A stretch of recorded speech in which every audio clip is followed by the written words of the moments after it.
So you tell me, is overcoming temptation like this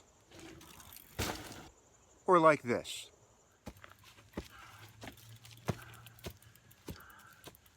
Or, let's be honest now, is it like this?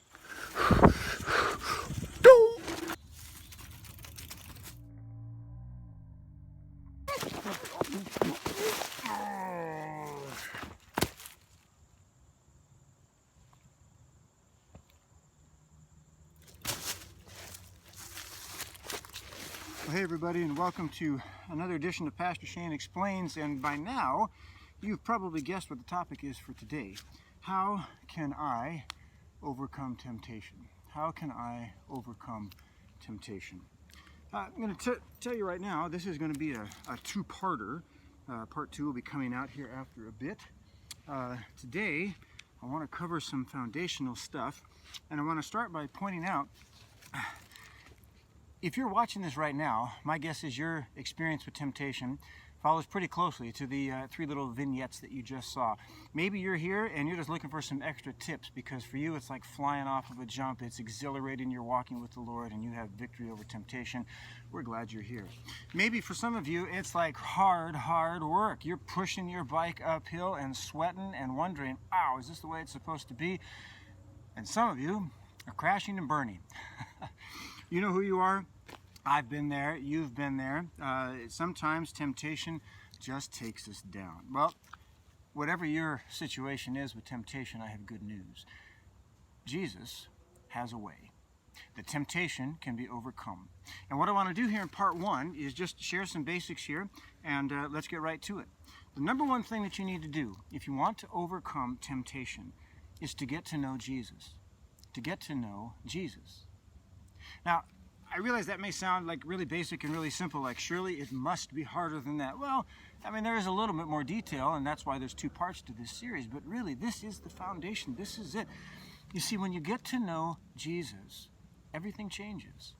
I mean, really everything, including the things that you want to do. There may be some things, for instance, before you come to know Jesus, that you really like to do, but you probably knew that you shouldn't. When you come to know Jesus, your desire for those things begins to shrink. And sometimes there were things before you met Jesus that didn't seem very interesting at all, like, church stuff, religious things, etc. But when you come to know Jesus, those things become more attractive.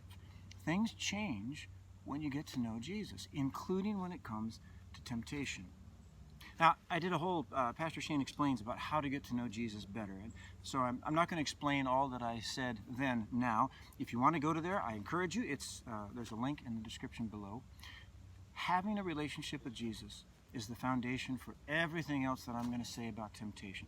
In fact, if you do all the rest of what I talk about regarding temptation, maybe there might be some helpful things that you learn, might be a few little changes here and there, but if you want transformation, if you want the real deal, to really have abundant life like Jesus came to give you, this is where it all starts. If you spend all of your time focusing on temptation, I mean, a lot of people do this when they think, well, okay, I got a bad habit or something that I want to overcome. And so what do? They clench their fists, they grit their teeth, and they say, I'm not going to do that. I'm not going to do that temptation. I'm not going to do that bad thing. I'm not going to do that thing that's wrong. And because they're focusing on the bad so much, that's what they end up doing, because what we focus on tends to be what we become and what we do. So instead of focusing on the temptation so much, put your first and primary, most important focus on Jesus, getting to know him. Now, that's the first thing. Now, let's quickly build upon that. The first thing, get to know Jesus. Second thing, say yes to Jesus and no to temptation. Say yes to Jesus and no to temptation. And right now, some of you are being tempted. You are tempted to think something like this: it can't be that simple. I mean, if it was that simple, if all you had to do is say yes to Jesus and no to temptation, everybody would be overcoming temptation, right? Well, the good news is everybody can, including you, including me, because this is how Jesus rolls when he is in control of our lives. Now, let me explain this a little bit further. This whole idea of saying yes to Jesus and no to temptation is based firmly in Scripture. There's a bunch of places that it talks about it in the Bible. Let me just give you two of them. Number one, James chapter 4, verse 7. James 4, verse 7 says this: "Submit yourselves, therefore, to God."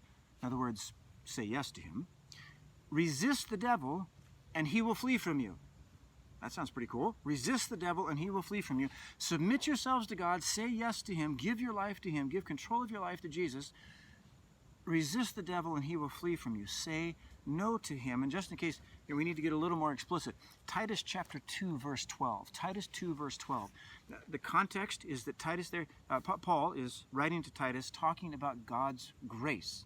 And what Paul in essence says there, Titus 2:12, he says, God's grace teaches us to say no to ungodliness and worldly passions. God's grace teaches us to say no to ungodliness and worldly passions. Now, that sounds like saying no to temptation to me. So we say yes to God and no to temptation. And let me give you a specific example. Let's imagine that there is somebody, let's say at school, that you know that you are tempted regularly to be envious of. Maybe they look better than you, they are smarter in class, maybe they're better on the ball field than you are, whatever it is, they seem to be faster, stronger, better, smarter looking, all of those things better than you, and when you see them, oh man, you're tempted to be envious, to covet what they have, or at least what you think they have, and the temptation comes, what do? Well, maybe in the past you've just kind of given into it, kind of muddled through your day and felt bad for the rest of the afternoon. Why not instead do this? You're walking down the hall, you see this person. When you see them, instead of getting into the temptation, if you've already said yes to Jesus, starting out your day with him, Lord, take control of my life, fill me with your Spirit, lead me in all that I do. When you've done that, you've already said yes to Jesus. So you're already in that context. When the temptation to be envious of that person comes, say no and go on with your day. Say no and leave it behind. Walk away. Now, you see, a lot of people have trouble with that. They say, well, that's way too simple. It can't be that simple. No, it is that simple. When I discovered this for the first time, I thought I'd won the spiritual lottery. It was incredible because God actually worked in my life. It's a supernatural thing that takes place when we say yes to Jesus and no to temptation. You see, here's the deal. God is a gentleman. He will not come in where he's not wanted. If we're not asking for help, Jesus isn't going to barge his way into our life and say, no, I will help you whether you want it or not. But when we say yes to him and no to temptation, it's like we throw open the door. And now Jesus can rush in and take care of the temptation. You say, well, why does Jesus have to rush in? Can't I take care of that myself? Glad you asked. Really, really important point here. Ever since Adam and Eve ate the fruit in the Garden of Eden, nobody, not you, not me, nobody, has ever had power over temptation inside of themselves.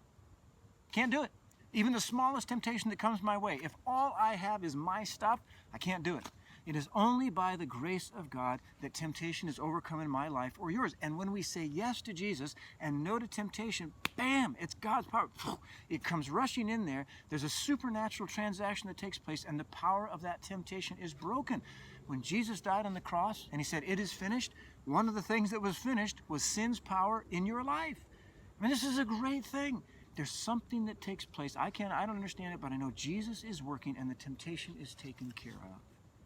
Now, don't look over your shoulder to make sure Jesus took care of it. A lot of people mess up here. They say, yes, Jesus, no to temptation. Did Jesus really take care of that? Let me just hang on. I'm not sure that I trust him. Maybe Jesus is going to need my assistance to help with. Don't do it. Just go on with the rest of your day. Leave it in God's hands. Only he can take care of it, and he will take care of it every single time. Now, we know that temptation does come back, doesn't it? Sometimes it's a few seconds, sometimes it's a few minutes, sometimes it's the next day. But here's the thing. If you keep saying yes to Jesus and no to temptation, over time, you will notice that you are changing. You are becoming a new person. And this is a fantastic thing. Jesus said that he came to give us life, an abundant life. An abundant life, not just kind of slogging through things. It is true, sometimes saying yes to Jesus and no to temptation is a bear.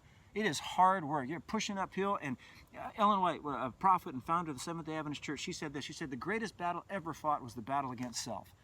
She knew what she was talking about. That is so true. Sometimes it's tough as nails. But Jesus always shows up. He always answers that prayer with a yes. When you've said no to temptation, he's there. He will take care of it. And even if the temptation keeps coming back, you keep at it. And over time, that temptation begins to lose its power. It loses its authority in your life. And you will be changed. The Bible tells us, be transformed by the renewing of your mind. This is part of what that's talking about. Overcoming temptation. You do not have to live in slavery to sin anymore. the stuff that's held you back, maybe for years and years, you can be set free. That's what Jesus does. He loves to do it, and he can do it in your life. Hey, part 2 is coming. I hope you enjoyed part 1. I'll see you in part 2. Thanks so much for watching another edition of Pastor Shane Explains.